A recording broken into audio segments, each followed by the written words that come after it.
WNBA players need to be paid more, says Caitlin Clark's agent. Excel Sports Management's Erin Kane wants Indiana Fever star to be recognized for economic impact on league.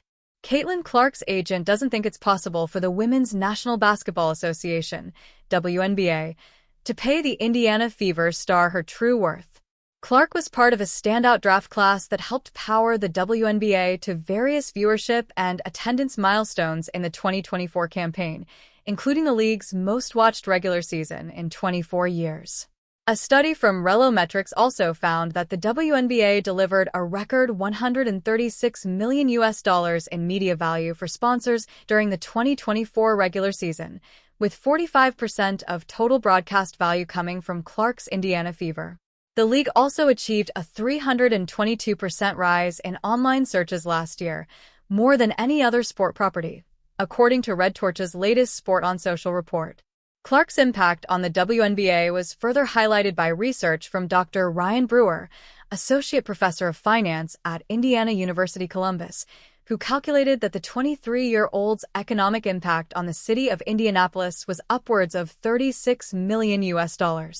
Brewer added that Clark was responsible for 26.5% of the WNBA's league-wide activity for the 2024 campaign, including attendance, merchandise sales, and television.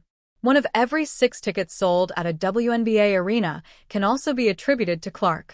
Despite Clark's staggering value to the league, her salary for the 2025 season is expected to be a comparatively modest $78,000. This is due to WNBA salaries being collectively bargained, meaning they currently range from around $64,000 to $242,000 for a player on a super maximum contract. In contrast, Unrivaled, the new U.S.-based 3-on-3 women's basketball league, claims to be offering the highest average salary in women's team sports history.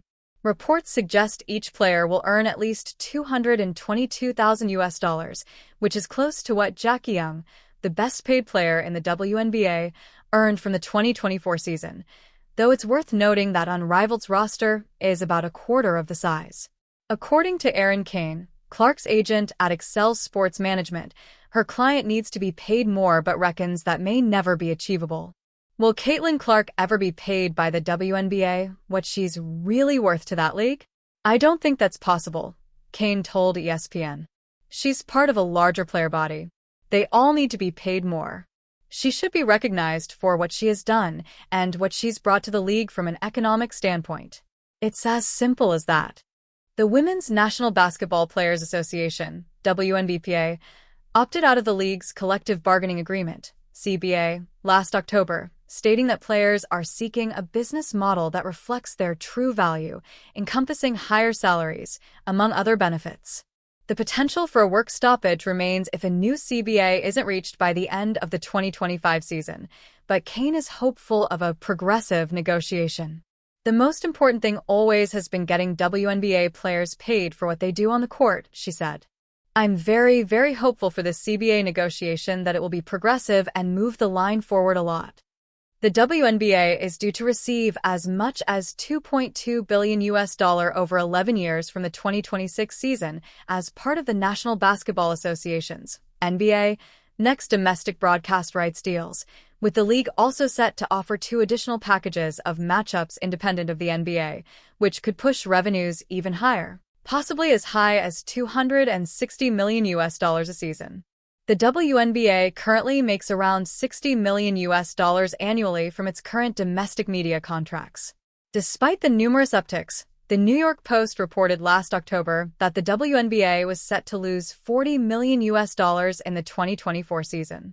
Prior to that, NBA Commissioner Adam Silver said in 2018 that the WNBA had lost an average of more than $10 million annually since its founding.